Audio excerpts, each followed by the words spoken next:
the UN Assistant Secretary General, and UNDP Assistant Administrator and Director, Regional Bureau for Africa, not just West, who I'm sure is watching us live from somewhere, the Vice President of the Ecowas Commission, the co-convener of the Africa Women Leaders Network, the Minister of Women Affairs and Social Development of the Federal Republic of Nigeria, the host minister,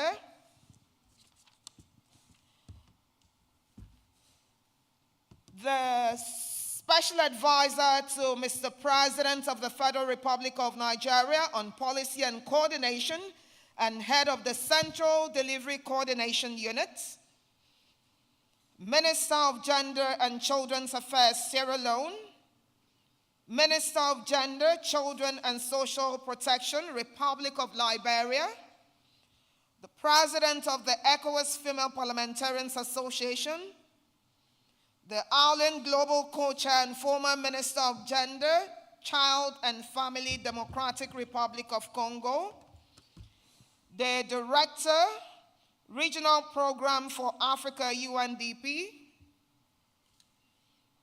Your Excellencies, Honorable Ministers, distinguished delegates, ladies and gentlemen, not forgetting the members of the fourth estate of the realm, the members of the press, who will amplify this message arising from this convergence far and near. My name is Glory Uzamaka Mfoniso Ohago.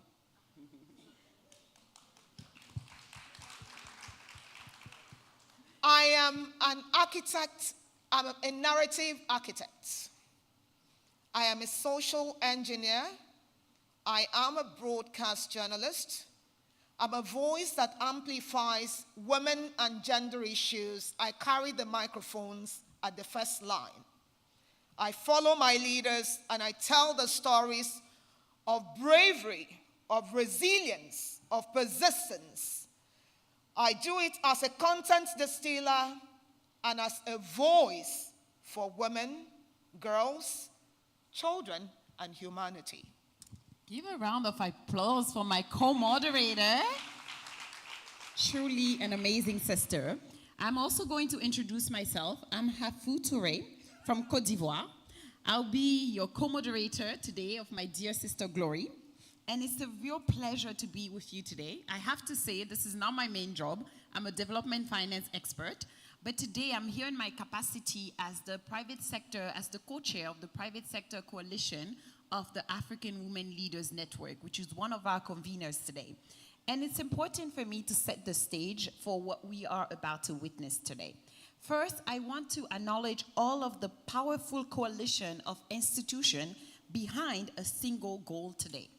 First, we have the Ecowas Commission, the government of the Federal Republic of Nigeria, our host country, the African Union, the United Nations Development Program, UNDP, and the African Women Leaders Program. Please clap your hand for all of these conveners today. This partnership on this stage itself is a statement that accelerating women's political leadership is not the agenda of one institution, but a shared regional imperative that we should all be working toward. And the numbers tell us why this is an urgency. Across Africa, women hold 27% of parliamentary seats, 9% of political party leadership, and 24% of cabinet posts. But when they're planning marches, who do they call on? Women. Women. But when it's time to lead, we're in the back, and that is not what it should be. And we know that very few countries have been able to pass these numbers. We are below global average, and only Rwanda has been able to cross the 50% threshold for gender parity in parliament. We need to make these numbers move. And that is why this session matters. Because closing this gap requires the same tool we use in development finance. De-risking the process for women, building sustainable systems, and reaching the women who are ready to lead. And I'm sure we're all ready to lead here, right? Clap if you're ready to lead. Great. So we're ready. And ladies and gentlemen, over the course of this morning, we will move from commitment to action. We'll hear from leaders who have shaped policies, political leaders who have lived the struggle, and by the end of this session, our ambition is clear: to live with concrete, financeable, because money is important, and implementable pathways toward the Ecowas 2035 gender parity goal. And now it's my honor to pass it back to my dear co-moderator so we can get our first speaker on the stage. Thank you. And talking about financing, just yesterday at the launch of the Guarantee Her, the Honorable Minister of Women Affairs and Social Development of the Federal Republic of Nigeria reminded financial institutions that women are more likely to pay back their loans than men. And if there is no other reason to give this money to women, this is the reason, because women are no longer the risks.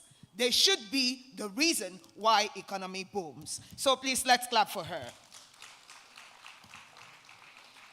As we set the stage for this particular forum, which has all of us here, permit me to welcome the very first speaker who represents the United Nations Development Program, a key partner supporting democratic governance, inclusive institutions, and sustainable development across Africa. He serves as the Director of Regional Program for Africa, where he contributes to advancing regional initiatives that support governance, peace, development, and partnerships across the continent. His work so far reflects UNDP's commitment to strengthening institutions and supporting approaches that enable inclusive participation in decision-making. In Nigeria, we would call him a chronic, unrepentant he for she. Yes. Join me welcome Dr. Jide Okeke. Please clap for him. He's one of the few men here, so please continue to accompany him with your applause. Women, let all the hands come together. Yes.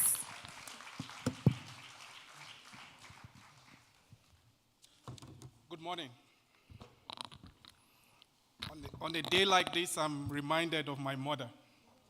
I'm sure she's probably not here. She's not listening to me today. But she decided to work incredibly hard. Olabisi Titilayo Okeke. It's such a privilege to be mothered by her. And sent me to good schools.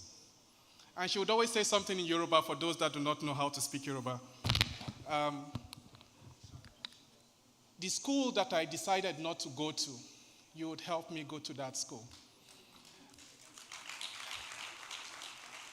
And so I stand here today as somebody who is indebted to my mother. And it's remarkable that we are having a conversation today, because when I think about women leadership, it's clear that women make leaders. Women are also leaders. And more women would lead to peace, stability, and development on the African continent. Now, let me read my speech.